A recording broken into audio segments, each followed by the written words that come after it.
Olá, vamos falar sobre Espiritismo? Sou Débora Rabelo, aqui dos Amigos do Nosso Lar, trazendo neste momento a continuidade do estudo da obra Os que Voltaram para Contar. A imortalidade da alma e a experiência de quase morte, do nosso querido amigo e escritor Ademir Serrano. Estamos hoje com o capítulo número 5, Vida Depois da Vida. Vamos dividir este capítulo em duas partes também, para não se tornar muito prolongado, certo? Vamos lá então? George Rich foi professor de Raymond Moody na Universidade da Virgínia e foi o relato anterior que costumava compartilhar com seus alunos que chamou a atenção de Moody para o fenômeno e o levou a estudá-lo de forma sistemática. Nas palavras de Moody, em 1975, ano de publicação de seu livro Life After Life, o mundo despertou para as experiências de quase morte. Possivelmente isso ocorre depois do início da humanidade.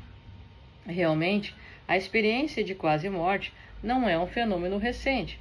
Nós, em nosso perispírito, temos deixado o corpo físico desde que começamos a encarnar em mundos materiais. Situações que causam a prostração do corpo físico, tais como parada cardíaca, acidentes, afogamento e overdose, por exemplo, facilitam a saída do perispírito e amplificam as funções cognitivas em muitos casos.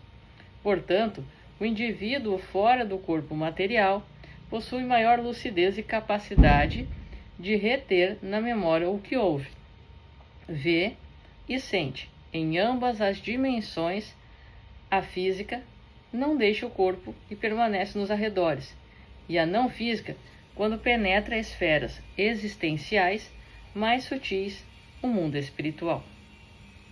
O que poderíamos considerar mais ou menos recente acerca da EQM é sua divulgação ao público pela mídia, pela publicação de livros, pelos filmes baseados em fatos reais e pelos estudos científicos. Mas nem mesmo publicações são tão recentes assim. A pesquisadora Carol Zaleski, em seu livro Otherworld Journeys, Jornadas em Outros Mundos, em tradução livre, encontrou relatos na literatura medieval. Mas por que agora existem tantos casos assim? A resposta é simples. Os avanços na medicina e nas técnicas de reavivamento estão salvando a vida física de muitas pessoas na iminência da morte. E, ao passar por uma EQM, muitos querem compartilhar o que viram no outro lado da vida.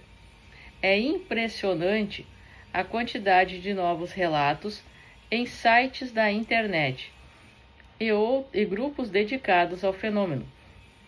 O que essas pessoas viram no outro lado da vida, todos nós o veremos algum dia. Mas nem todos retornarão para contar.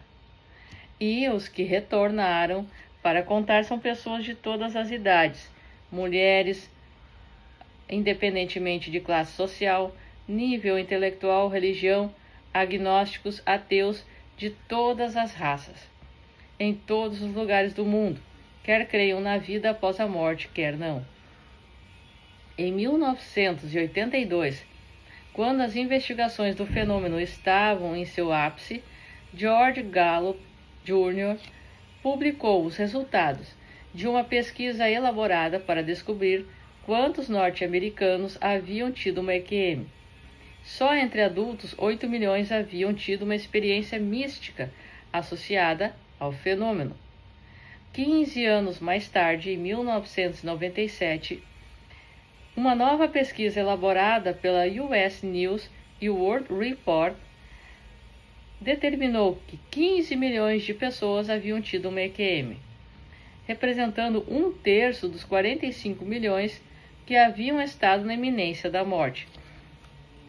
Dados da organização Near Death Experience Research Foundation apontam que somente nos Estados Unidos ocorrem em torno de 780 casos de EQM diariamente. Pesquisas da doutora PMH Watner uma das pioneiras em investigação de EQM, ainda em plena atividade e que também passara por EQM, revelam que 1 a cada 3 indivíduos na iminência da morte relatam um episódio de EQM. Entre as crianças, a proporção cresce drasticamente, 3 em cada 5. Mas por que tanta diferença assim entre crianças e adultos? Por que mais crianças que adultos teriam essa experiência? E aí nós vamos deixar esta outra parte para o próximo vídeo, para não prolongarmos aqui neste vídeo. Mas o mais importante trata-se das questões de que a partir de 1975, então, com as palavras e o livro Life After Life, do Dr. Raymond Moody, então ocorre o despertar do mundo para estas questões, que já aconteciam antes, mas nada acontece antes do momento. Havia necessidade de um amadurecimento, então, da nossa sociedade, para que isto fosse, então, enfatizado e buscado com mais força para, então, ter a sua relevância e ter encontrado, então, o seu campo, né, de crescimento e de estudos. E aí também as percepções de que situações que levam a isto, né, como a parada cardíaca, acidentes, afogamento, overdose, por exemplo, facilitando o desdobramento do corpo físico, que é esta saída do perispírito, saída do espírito com seu perispírito do corpo físico, esse deslocamento, também a partir da extensão, né, deste cordão de prata que, né, nos liga ao corpo físico, também trazendo as questões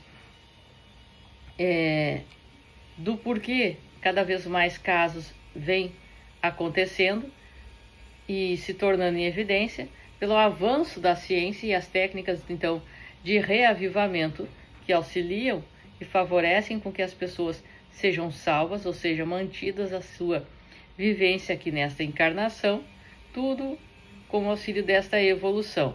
Então, os números cada vez mais crescentes neste sentido, certo? E aí, a disparidade, então, do número de adultos ao número de crianças, que vamos trazer no próximo estudo, a segunda parte deste capítulo, certo? Então, sou Débora Rabelo, aqui dos Amigos de Nosso Lar. Convido você a continuar aqui buscando esse estudo, os que voltaram para contar, para que possamos juntos continuarmos desmembrando este importante estudo, certo? Se você não assistiu os vídeos anteriores, convido a acessar a playlist aqui no canal. Um forte abraço para você, que os bons espíritos nos guiem, Jesus nos abençoe. Até a próxima!